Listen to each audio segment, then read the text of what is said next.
Calcium एक important mineral है हमारी बॉडी के अंदर।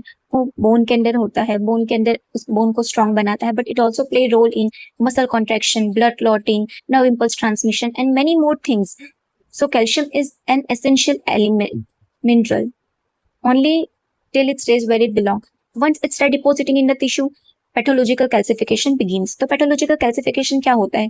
तो डिपोजिशन होता है किसका? कैल्शियम सॉल्ट्स का. Other than osteoid and enamel. Osteoid क्या होता है? एक सॉफ्ट फ्रेमवर्क होता है जो मेनली टाइप 1 कोलेजन से बना हुआ होता है, बट उसके अंदर जब कैल्शियम का डिपोजिशन होने लगता है तब वो जो सॉफ्ट अनमिनरलाइज्ड ऑर्गेनिक होता है, मैट्रिक्स होता है, वो कन्वर्ट हो जाता है बोन के अंदर.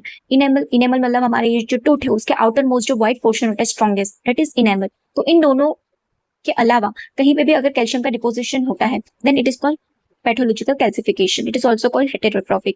Now, there are two type of pathological calcification. First is dystrophic and other one is metastatic. Dystrophic में याद रखना है हमें कि कैल्शियम का डिपोजिट कहाँ पे होता है? तो डेड एंड डीजनरेटेड टिश्यूज के अंदर होता है. तो रिमेंबर फ्रॉम द डी से डेड एंड डीजनरेटेड टिश्यूज के अंदर होता है.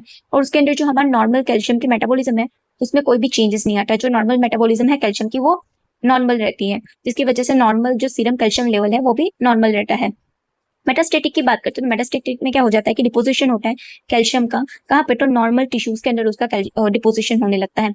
और ऐसा क्यों होता है? क्योंकि जो कैल्शियम की मेटाबॉलिज्म है वो डिस्टर्ब हो जाती है, जिसकी वजह से सीरम कैल्शियम लेवल भी इंक्रीज हो जाता है और हाइपरकैल्सीमिया हो जाता है. उसकी पैथोजेनेसिस देखते हैं तो नेक्रोसिस होता है डेड एंड डीजनरेट टिश्यूज के अंदर, जिसकी वजह से फॉस्फोलिपिड जो है वो रिलीज हो जाता है वहां से. और फॉस्फेटेज एक एंजाइम होता है जो क्या जनरेट करता है? फॉस्फेट आयन को जनरेट करता है. अभी कैल्शियम का डिपोजिशन तो हो चुका है वहां पे, तो कैल्शियम के साथ फिर ये जो फॉस्फेट आयन है वो कंबाइन करता है और क्या फॉर्म करता है? कैल्शियम फॉस्फेट फॉर्म करता है. और मेटास्टेटिक की पैथोजेनेसिस की बात करते हैं तो वहाँ पे जो ऑर्गन्स होते हैं वो लूज करते हैं एसिड का सिक्रीशन, जिसकी वजह से जो कंपार्टमेंट कैसा बन जाता है? एल्कलाइन कंपार्टमेंट बन जाता है, जो क्या करता है? फेवर करता है कैल्सिफिकेशन को. और ये मोस्टली साइट कहाँ पे होता है? तो एल्वेलाई ऑफ लंग्स के अंदर होता है. Blood vessels, cornea, conjunctiva, stomach, kidney and tendons के अंदर ये जो है मोस्ट कॉमनली देखने को मिलता है. हम लोग डिस्ट्रॉफिक के एग्जाम्पल देखते हैं. तो अगर डेड टिश्यू में हो रहा है तो क्या है? तो पहले तो caseous necrosis, liquefactive necrosis, fat necrosis, infarct, thrombi, dead parasite. Now degenerate tissues की बात करते हैं तो वो कहाँ पे होगा? डेंस ओल्स कार्ड के अंदर देखने को मिल सकता है. एथेरोमा, स्ट्रोमा ट्यूमर के अंदर, सिस्ट एंड मोकेनबर्ग स्क्लेरोसिस.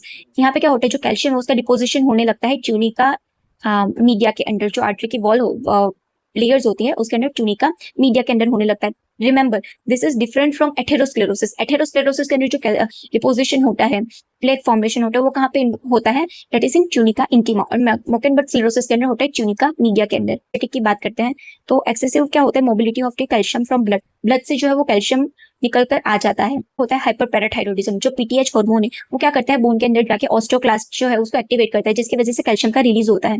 फिर वो विटामिन डी को एक्टिवेट करता है, जिसकी वजह से कैल्शियम का एब्सॉर्प्शन होने लगता है. ठीक है. और हाइपरकैल्सीमिया हो जाता है.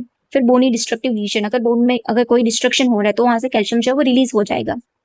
फिर excessive absorption of calcium from the gut से अगर कैल्शियम का एक्सेसिव एब्जॉर्प्शन हो रहा है तो वो कब होगा? जब हाइपर विटामिन और विटामिन जो डी है वो एक्सेसिव में हो जाएगा. अगर विटामिन डी बहुत ज्यादा है तो क्या कर पाता है? एक्सेसिव एब्जॉर्प्शन करवाता है कैल्शियम का from the intestine. Now renal cause. तो रीनल कॉज में तो जनरली हाइपोकैल्सीमिया होता है, राइट. बट उसके अंदर क्या होता है? अगर किसी को क्रॉनिक रीनल फेलियर है तो वहाँ पे क्या होता है? जो फॉस्फेट है उसका एक्सक्रीशन डिक्रीज हो जाता है, जिसकी वजह से फॉस्फेट का लेवल बॉडी के अंदर इंक्रीज हो जाता है और विटामिन डी का एक्टिवेशन भी कम हो जाता है, इसकी वजह से हाइपोकैल्सीमिया होता है. बट बॉडी कंपेंसेट करने की ट्राई करती है और क्या करता है कि सेकेंडरी हाइपरपैराथायरॉइडिज्म होता है, जिसकी वजह से जो कैल्शियम उसका लेवल इंक्रीज हो जाता है वापस. Williams syndrome. उसके अंदर क्या होता है कि इडियोपैथिक अननोन कॉज की वजह से हाइपरकैल्सीमिया. ग्लॉस के अंदर हमें क्या देखने को मिलता है कि पेल चॉकी व्हाइट अपीयरेंस देखने को मिलता है और रिटी टू टच होता है. माइक्रोस्कोपिक देखते हैं तो माइक्रोस्कोपिक में क्या होता है? जो कैल्शियम सॉल्ट है वो अपीयर करती है ब्लू, अगर हम लोग उसको स्टेन करते हैं हेमेटोजाइलिन एंड इओसिन से. ठीक है. फिर उसके अंदर क्या देखने को मिलता है? सिंगल नेक्रोटिक सेल जो होता है उसके वो कैसा लगने लगता है कि सैंड का ग्रीन है और उसके जो आउटर सरफेस है वहां पे कैल्शियम का डिपॉजिट होता है और ये ऑनियन की अपीयरेंस देखने को मिलता है, जिसको हम लोग बोलते हैं सेमोमा बॉडीज. इंपॉर्टेंट